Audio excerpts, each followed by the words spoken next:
So you want to make games, maybe even become a full-time game developer, but you're already working a full-time job and you are very short on time. Maybe on top of that you have a family to look after, or your work is so exhausting you can't get anything productive done after your shift. What can you do? Well, nobody can increase the amount of hours they have available in a day, but what you can do is to try to use those hours as productively as possible. My name is Auro, and when I was making my first game, Mortal Glory, I was working a full-time job and also spending time with my wife. In this video, I will share my time management tips for making games and how to handle game development with a full-time job. My first tip is to properly prepare for the work you're about to do. When you finally get the time to sit on your computer and do some game dev, that is a prime time. You don't want to waste that time by thinking what you should do or how you should do something. You want to pre-chew your tasks so that when you sit on that computer, you know exactly what you're going to do and how you're going to do it. During your day, you will have lots of smaller breaks during your main activities, whether that's traveling between places, using the toilet, whatever. My advice is to use these breaks to organize and plan your tasks so that you have a ready-made list of your next tasks in priority order with details for how to complete them. Ideally, these tasks would also be split so that each of them can be completed within a few hours or less. This way, when you're ready to do some actual work, you have a ready-made task list you can follow without wasting any time and just focus on your current task. For preparing your tasks, my recommendation would be to use Trello. It can be used for free and it's a very simple tool for organizing your work. An additional tip related to preparing your tasks is to have a separate list for easy quick tasks and another list for hard, longer tasks. Or alternatively, somehow visually separating the tasks based on the effort required. Some days you are just not feeling it or don't have a lot of time, so for those days you will want to pick smaller, easier tasks just so you can get something done that day. Before the next tip, I would like to say a quick message from the sponsor of this video, which is my dog, Luna. She asks if you could please hit the like button if you are enjoying the video so far. Apparently, it helps with the YouTube algorithm and gets me in a more generous mood for giving out treats. Thanks. My next tip is to try find the times when you are naturally most productive. This will differ from one person to another. Some people like waking up early in the morning and some like staying up late. If you are a morning person, you could try fitting in an hour or two of game dev before you start your actual workday, while you are still feeling fresh and your mind is clear.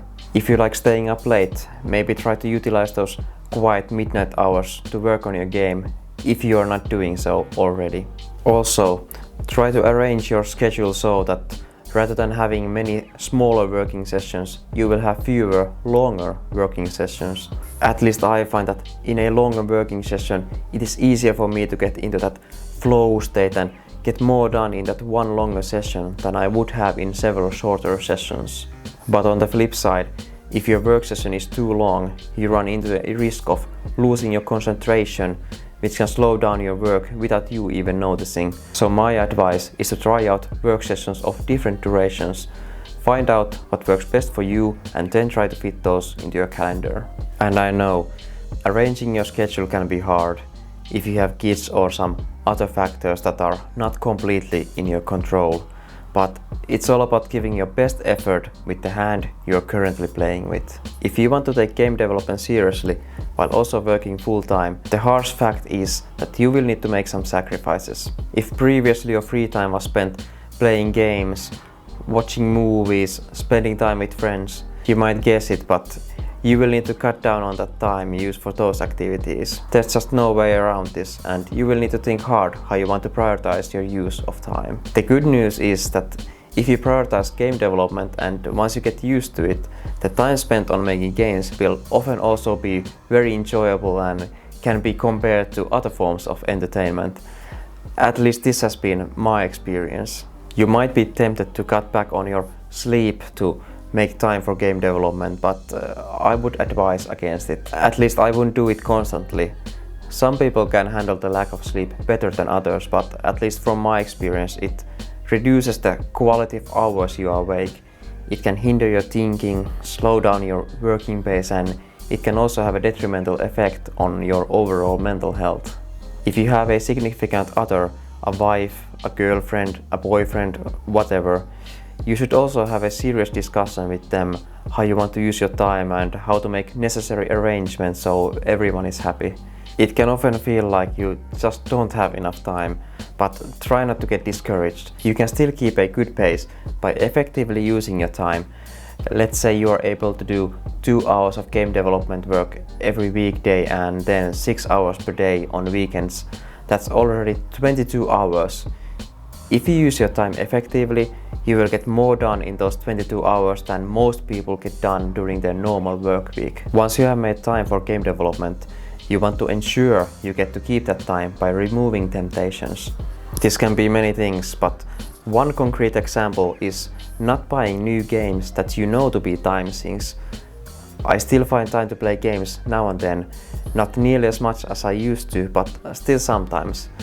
What I found is that I can keep a good balance if the games I play are familiar to me and if they are games that are easy to put down whenever you want to, or then they have short play cycles. If I try out a new game and I end up liking it, it can be very hard to resist the temptation and it can also cause distractions, so often I will end up accepting my loss, play the game until I get bored of it and get it out of my system. Then I can get back to being my normal productive self with no distractions. But of course, as a game developer, you should at least now and then try out new games to get new ideas and find inspiration from them.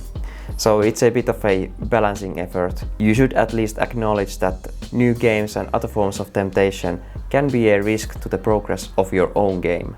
Working a full day and then going home to work on your own game can be really exhausting. Essentially, it's like working 2 jobs. To help reduce this exhaustion, I recommend having a workday ending ritual. This could be, for example, taking a walk, watching an episode or 2 of a TV series, having dinner with your wife, you name it. The purpose of this is to get your mind off the workday and tell your brain that, okay, that part of the day has now ended, sort of like a soft reset for the day. Different things work for different people, so again, you should try experimenting and see what works the best for you. Also realize that this trick might not remove all of your exhaustion for the day, and after really tough days, it's okay to give yourself a break. It's very important to take care of your mental health. If you feel like you're starting to burn out, just take a longer break and give yourself time to recharge. This will be less detrimental to your progress than actually having a burnout. My final tip is to make plans. Have a concrete plan what you want to accomplish with your game and what the scope of a game will be.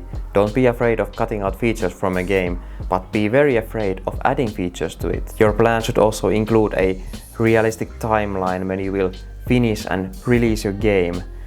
Try to stick to it, but also accept that you might have to double your estimated schedule.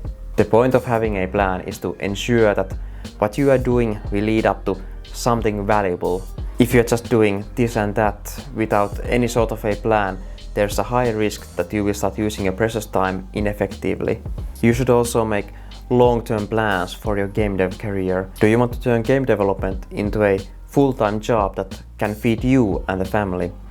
If so, you should have a plan how to get there. This plan will give you motivation when you need it, acting as your lighthouse when you are lost. Game development is not easy to succeed in, so your plan should be conservative.